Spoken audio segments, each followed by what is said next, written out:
Moi! Ja me ei tiedetä, että mitä voitaisiin tehdä tänne semmoisen pitkän videon, niin voitteko te laittaa kommenttia vai mitä? No, voi varmaan.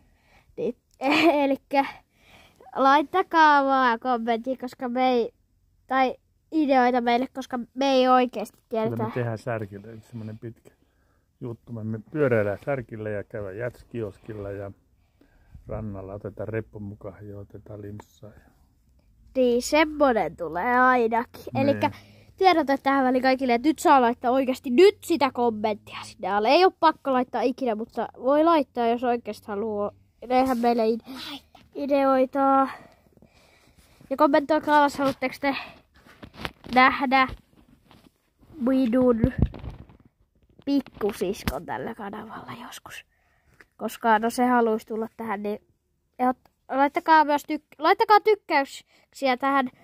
Jos me saadaan 10 peukkua, niin me näytetään mun pikkusisko. Se on mun vieressä. Moikka! Moi!